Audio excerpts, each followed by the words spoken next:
பிள்ளையானின் கைதால் ரணில் கம்மன்பில கலக்கமடைவதேன்? டில்வின் கேள்வி. தேசிய வீரர் என்று புகழ்பாடுவது நகைக்குரியது என்பதாகவும் அவர் சாட்டியிருக்கிறார். செய்திகள் முக்கியமாக இருப்பதை காணும். எனவே நகைப்புக்குரிய ஒரு விடயமாக இருக்கிறது என்பதாக அவர் சுட்டிக்காட்டியிருக்கிறார். பிள்ளையான் எனப்படும் சிவனேஸ்வர சந்திரகாந்தன் கைது செய்தவுடன் முன்னாள் ஜனாதிபதி ரணில் விக்ரமசிங்க மற்றும் முன்னாள் பாராளுமன்ற உறுப்பினர் உதய கம்மன்பில ஏன் கலக்கமடைய வேண்டும்? பல குற்றங்களில் பின்னணியில் அரசியல் உள்ளது. உதய கம்மன்பிலவின் சிங்கள பௌத்தவாதம் தற்போது காணாமல் போயுள்ளதென மக்கள் விடுதலை முன்னணியின் பொதுச் செயலாளர் டில்வின் சில்வா தெரிவித்திருக்கின்றார்.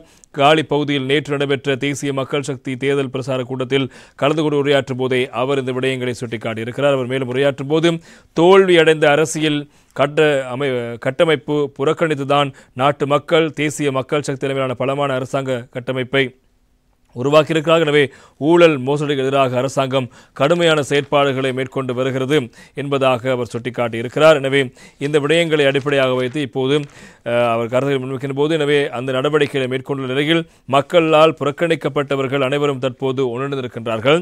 அரசாங்கத்தின் சிறந்த பயணத்துக்கு தடையாக செயற்படுகிறார்கள்.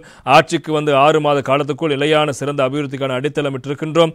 ஆகவே அரசாங்கம் தோல்வியடைந்தது என்று தோல்வியடைந்தவர்கள் மாத்திரமே தான் குறிப்பிட்டுக் கொள்கிறார்கள்.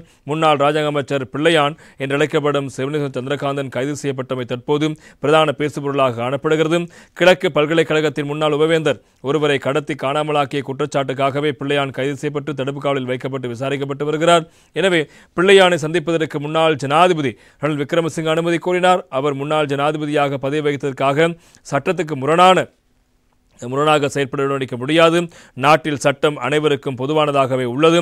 அவ்வாறான நிலையில் பிள்ளையானோடு பேசுவதற்கு ரணில் விக்ரமசிங்கவுக்கு அனுமதி மறுக்கப்பட்டிருக்கிறது. இதன் பின்னர் பிள்ளையானை சந்திப்பதற்கு உதய கம்மன்பில அனுமதி கோரியுள்ளார். அதற்கு அனுமதி மறுக்கப்பட்டதன் பின்னர் பிள்ளையான் சார்பில் தான் சட்டத்தரணியாக முன்னிலையாகுவதாக குறிப்பிட்டு பிள்ளையானை சந்தித்திருக்கின்றார்.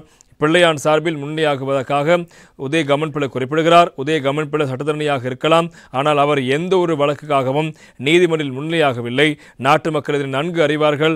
பிள்ளையானை கைது செய்தவுடன் ரணில் விக்ரமசிங்க உதய கம்மன்பில ஆகியோர் கலக்கமடைந்திருக்கிறார்கள். உதய கம்மன்பில கடந்த காலங்களில் சிங்கள பௌத்தவாதம் இனவாதம் ஆகியவற்றை முன்னிலைப்படுத்தி அரசியல் செய்தார். அத்தகையவர் பிள்ளையான் தேசிய வீரர் என்று புகழ்பாடுகின்றார். தேசிய வீரர் என்று அவர் புகழ்பாடுகின்ற விடயமானது அவரது தேசிய அரசியல் தோல்வியடைந்திருக்கிறது. கடந்த கால குற்றங்களின் பின்னணியில் அரசியல் பின்னணிகள் உள்ளன என்பது இவராக தெரிய வருகிறது என்பதாகவும் நேற்று தினம் டில்வின் சில்வா அவர்கள் தெரிவித்த கருத்தை காலம். எனவே ஏன் இவர்கள் இதற்காக முன்வர வேண்டும்? எனவே அவர்கள் முன்வருகின்ற விடயத்தினூடாக கடந்த கால செயற்பாடுகள் குற்றச்செயல்களுக்கு அரசியல் பின்னணி இருக்கிறது என்பது இந்த விடயத்தில் தெளிவாக என்பதாகவும் நேற்று தினம் டில்வின் சில்வா அவர்கள் தெரிவித்த கருத்தும் முக்கியமாக இருப்பதை காணலாம். அடுத்து